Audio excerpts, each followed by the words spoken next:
Voilà, frères et sœurs, nous avons entendu ce récit du prophète Isaïe, ce serviteur défiguré qui n'a plus de visage humain. Bon, bien sûr, tous les jours, aux informations, nous entendons de ces personnes défigurées par la haine, par la méchanceté des hommes, et qui sont aussi souffrants. Un visage humain qui n'a plus de forme humaine. Mais ce serviteur dont il est question, ce serviteur défiguré, c'est notre Seigneur Jésus-Christ. Accablé, méprisé, Jésus est le symbole éternel de l'amour bafoué. Oui, c'est l'amour qui est bafoué, toujours. Ainsi que le déplorait saint François d'Assise, l'amour n'est pas aimé. Quel grand mystère, frères et sœurs. Notre vocation, c'est d'aimer comme l'a dit le Seigneur. Non pas d'aimer simplement de nos sentiments humains, mais d'aimer comme Dieu. Mon commandement, le voici, aimez-vous les uns les autres comme je vous ai aimé. Quelle vocation magnifique que la nôtre. Et pourtant, l'amour n'est pas aimé. Quel mystère, vraiment.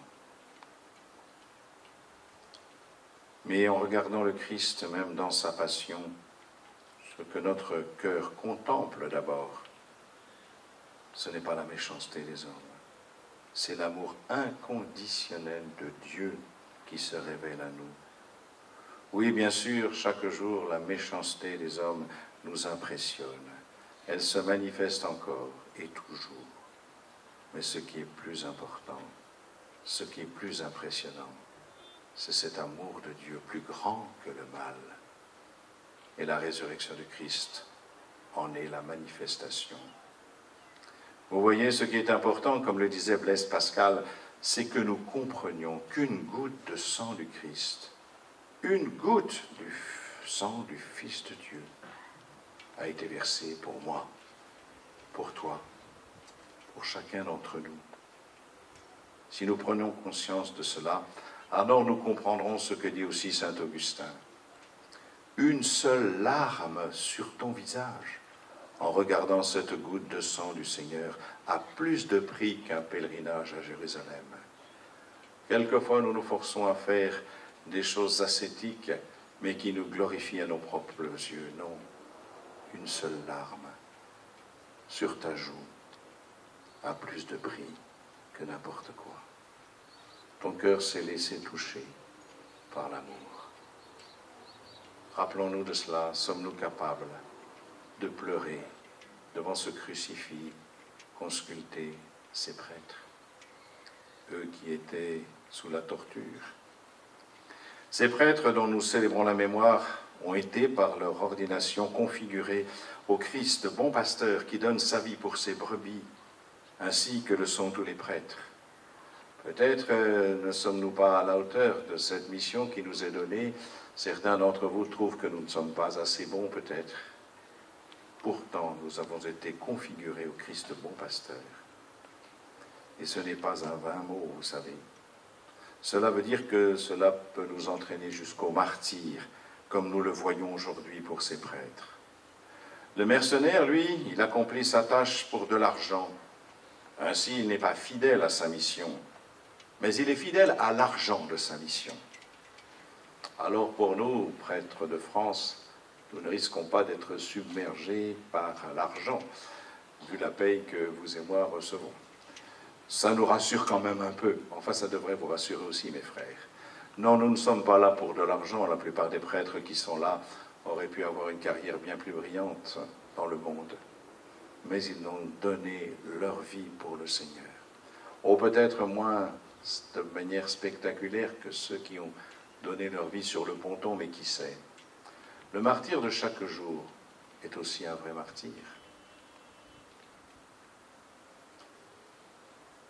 Je n'avais pas prévu parler de cela, mais vous savez, dans l'étude qui a été faite sur la santé des prêtres, il est apparu quelque chose. Ils sont en général en bonne santé physique, mais beaucoup éprouvent la douleur d'un burn-out, non pas dû forcément au surmenage, parce que le surmenage, quand il est vécu joyeusement, n'entraîne pas de burn-out, mais par la déconsidération J'ai honte de le dire, mais certains prêtres ont marqué la déconsidération de leur évêque. Pardon, Monseigneur Georges. Mais il faut aussi le prendre pour nous. Déconsidération aussi du peuple de Dieu. Non pas de nous mettre de manière arbitraire sur un piédestal inutile, non, mais dans la vérité de ce que nous sommes. Le Christ a voulu que nous soyons bons pasteurs. Est-ce que vous reconnaissez non pas le type formidable qui parle bien, ou bien celui dont vous trouvez qu'il ne fait pas suffisamment, mais est-ce que vous êtes capable de regarder Jésus, bon pasteur en lui, parce que lui, il a donné sa vie à cause du Christ. Voilà, vous le savez, nul ne peut servir de maître, Dieu ou l'argent. Et celui qui sert Dieu est conformé au Christ et il donne sa vie comme lui. Sa vie n'est plus sa vie, car elle ne lui appartient plus. Elle est à Dieu et à ceux envers lesquels il est envoyé. Je l'ai dit déjà quelques fois, je pensais avoir la main sur ma vie, comme chacun d'entre nous. C'est ma vie, et j'en fais ce que je veux. Voilà ce que disent les gens en général, c'est ma vie. Un jour, je suis tombé à genoux dans ma salle à manger et j'ai dit ce que nous disons tous les jours, que ta volonté soit faite. Et j'ai compris que ma vie ne m'appartenait plus. Je ne sais pas où le Seigneur voulait m'emmener, mais je savais que ma vie ne m'appartenait plus. Ainsi en est-il de ceux que nous honorons aujourd'hui. Ainsi en est-il aussi de ceux qui vous servent quotidiennement. Leur vie n'est pas leur vie. Elle est donnée dans les mains de Dieu pour vous. Aujourd'hui, ce que vous honorez au travers de ces prêtres qui ont été jusqu'au bout de l'amour, c'est aussi tous ceux, prêtres consacrés, qui remettent leur vie pour vous dans les mains de Dieu. Peut-être vous ne les trouvez pas suffisamment à votre goût, ça arrive. Mais la question, c'est qu'ils ne sont pas prêtres pour être à votre goût. Ils sont prêtres pour vous conduire jusqu'à Jésus-Christ. Ils sont prêtres pour vous ouvrir les portes du ciel. Et ça, frères et sœurs, ça n'a pas de prix. Et quand Jésus appelle les 12, et pourquoi donc il les appelle? C'est dit dans l'Évangile, pour être avec lui. Pour être avec lui. C'est-à-dire pour vivre dans son intimité et accueillir son amitié. Je ne vous appelle plus serviteurs, je vous appelle mes amis. Vous vous rendez compte? Connaissez-vous une religion où un Dieu dit « je vous appelle mes amis » ? Moi, je n'en connais pas d'autre que la nôtre. Nous sommes une religion de l'amitié, frères et sœurs. Comment manifestons-nous entre nous cette amitié? Cette amitié. Et oui, les prêtres que nous honorons aujourd'hui n'étaient pas des mercenaires, mais des amis de Jésus. Et nous savons que la qualité principale d'un ami, c'est la fidélité. Dans l'oraison, la prière que nous avons dit juste avant de lire les lectures, nous avons entendu ce mot, fidélité. Et oui, la fidélité est un des maîtres mots de notre beau pèlerinage. Fidèles, ces prêtres l'ont été jusqu'au bout. Et c'est la force d'un amour plus grand qui leur aura permis de traverser cet enfer qu'on leur a fait subir. La fidélité, c'est aussi celle des pèlerins qui chaque année entretiennent la mémoire de cette épouvantable torture morale et physique, afin que l'intolérance et la haine ne triomphent jamais. Oui, la fidélité dans l'amour. D'ailleurs, en hébreu, le mot fidélité, c'est le même mot que le mot amour. L'amour de Dieu est fidèle. Il n'est pas possible de le séparer. Et je pense que c'est très important de nous souvenir de cela, car je vous le dis maintenant, les grandes déclarations de principe ne suffisent pas pour faire disparaître la haine et l'intolérance, puisque ceux-là même qui ont écrit la déclaration et proclamé la déclaration des droits de l'homme et du citoyen furent les premiers à la bafouer. Oui, bien sûr. Il faut sans doute des grands principes, mais les grands principes ne suffiront jamais. Il y faut l'amour et la fidélité, sans laquelle rien ne sera possible de la dignité de l'homme. Mais je crois que le plus bouleversant encore, c'est cet autre mot qui caractérise notre pèlerinage, notre démarche magnifique. Et nous l'avons entendu aussi dans l'oraison. C'est le mot pardon. Pardon. Et pour vous montrer jusqu'où va le pardon, je vais prendre cet exemple qui s'est passé ici. Cette extraordinaire démarche de l'abbé Joseph Nicolas Adam, qui était sur le bateau des deux associés et qui a vécu cet enfer et qui fait partie des rares survivants. Cet abbé, après la Restauration, nous l'avons entendu tout à l'heure en commençant, a pu reprendre pied à une charge apostolique. Il est devenu aumônier. Et cet enfer, celui qui lui avait fait subir cet enfer sur le bateau Les Deux Associés, c'était le capitaine Jean-Baptiste Lally, dont on dit qu'il était le plus cruel tortionnaire des pontons de Rochefort. Et alors que ce cruel bourreau se retrouvait avec sa femme et ses enfants dans des conditions les plus précaires, l'abbé Adam l'a retrouvé, sans le faire exprès, l'a rencontré. Il a vu sa situation de misère et sa détresse. L'abbé Adam pousse la porte du pauvre logis de ce capitaine tortionnaire et lui demande « Capitaine, me reconnais-tu » Et le tortionnaire, la tête baissée, lui répond « Oui, je vous reconnais. » « Eh bien, puisque tu me reconnais, dit l'abbé, apprends aujourd'hui comment un prêtre se venge. » L'abbé, digne ministre du bon pasteur, qui pardonne à ses bourreaux du haut de la croix, déposa sur la table du misérable 20 pièces d'or. Voilà, frères et sœurs, voilà notre vocation. Le mal ne triomphera pas. C'est l'amour qui triomphera. Et le pardon est le seul moyen que le Seigneur nous ait laissé pour que l'amour triomphe du mal. Sinon, c'est le mal qui aura le dernier mot. Fidélité et pardon, les deux mots qui sont dans l'oraison et qui constituent le cœur de notre pèlerinage. Frères et sœurs, chers amis, nous venons de vivre des temps difficiles et étranges qui ont bouleversé notre quotidien.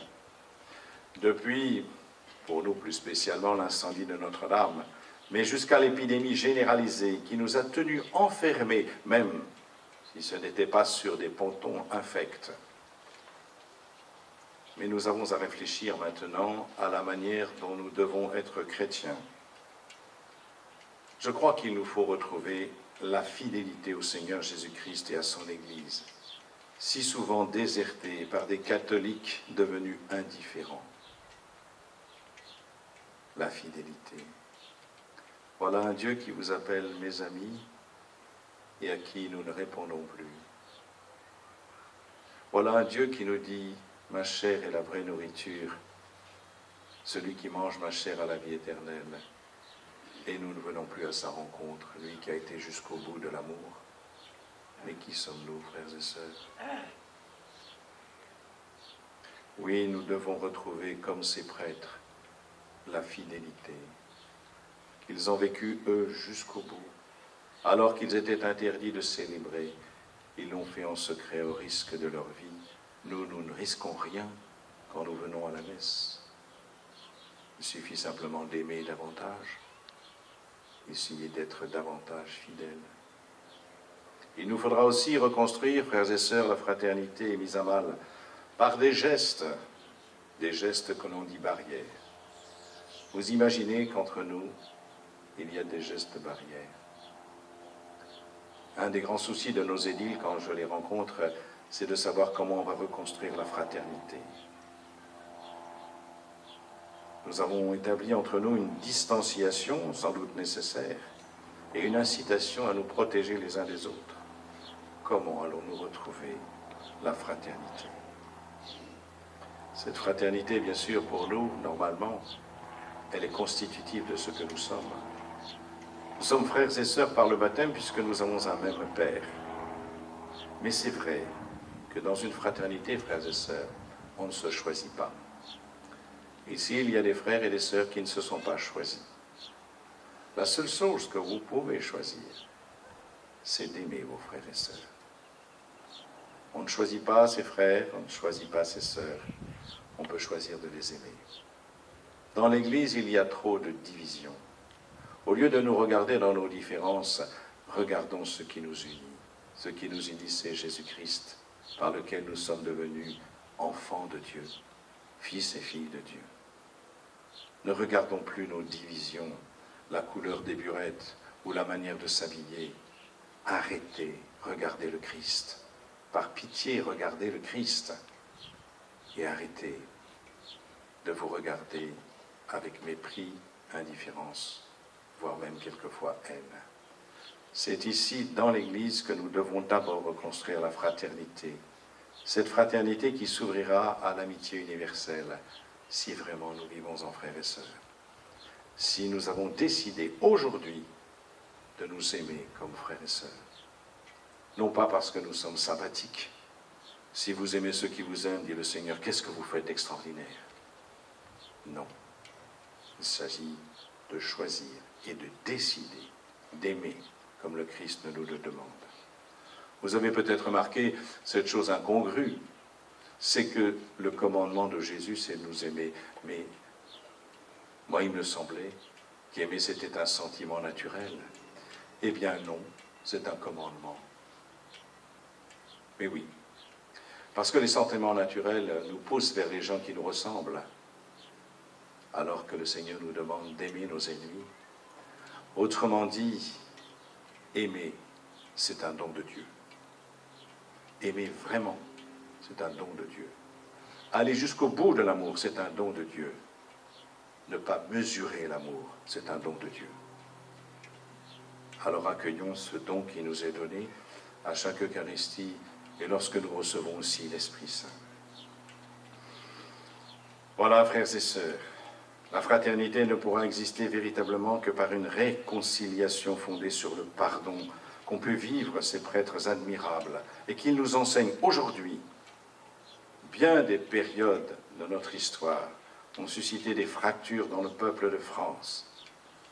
Alors, puisque le 15 août, nous avons fêté la sainte patronne de la France, la Vierge Marie dans son Assomption, prions la Vierge Marie, patronne de notre pays, de nous aider à construire l'unité en accueillant comme elle le don promis par le Christ, ce Saint-Esprit, le Saint-Esprit qui seul donne une fécondité dans l'amour.